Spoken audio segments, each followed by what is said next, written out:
Hey y'all, welcome back to another episode of Co-Parenting with God. I am your parent education expert, Ashley Ates. Let's get into this conversation. One of the things that the Lord taught me, and it's a constant reminder for me when it comes to my children, is He would ask me the question, do you trust me with them? And my answer, no, God, yeah, of course I trust you with them. What do you mean, do I trust you with them?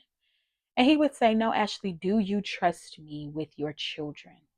Because the way that you're operating is from a place of control. And sometimes it's not from a place of compassion. And I want you to operate from a place of compassion. I want you to operate from a place of truth. I want you to operate from a place where you're instilling within them what they're going to need for their journey, not what you want for them. Let's just pause on that. Because how many of us as parents give our kids the things that we want them to have, and not from a place of breaking a curse per se, but sometimes it's from the space of, I didn't have this. Because I didn't have this, they're not going to have this.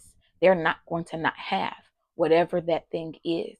And so we become fixated on trying to pour into them or give them something that may not even be necessary for their journey. And one of the things that I teach is the scripture says to train up a child in the way in which they're to go. And when they're older, they will not depart from it. I believe that that scripture is twofold. Train them up in the things of God, in the ways of God. Because when life hits them, they're going to have an anchor. But I also believe it means give way to their interests, their proclivities, the things that God has put in them, their gifting, their talents, and their abilities. Cultivate those things. Place them in the environments that they need to be in. So that way, when the enemy tries to come in and tell them who they are not, they have something to fall back on. We rolling? All right.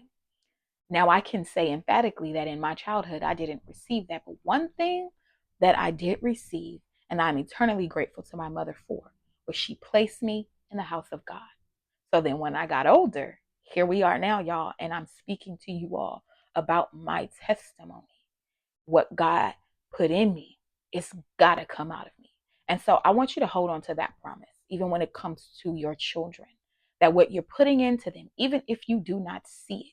I started gardening recently, and it tells you, like on the packages and when you're doing your research and you plant the seeds, how deep to plant the seeds, when to water the seeds, and then when you're going to see germination from the seeds.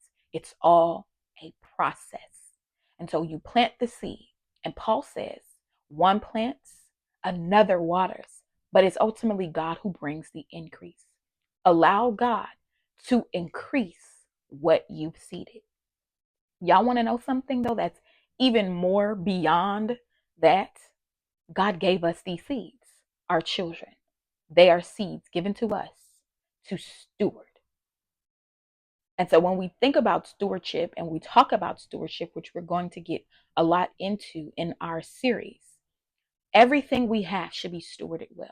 And the only way we can steward it well is if we steward it with God. Otherwise, there are going to be so many things that are going to come.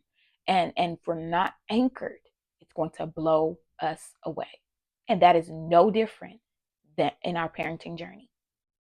So I wanted to share that because I think that it's important that we understand and that we know everything that we have belongs to God, our children included, because they came from Him. They're seeds given to us by God.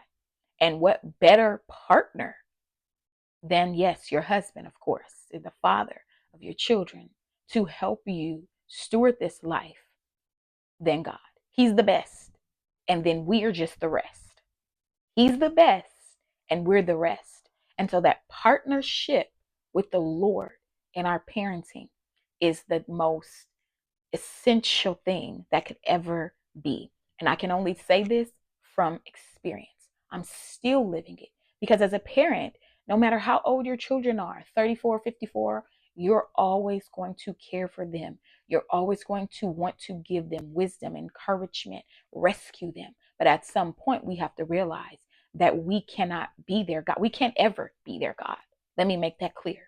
We can point them in the direction to the Father and allow Him to do what He does with their lives.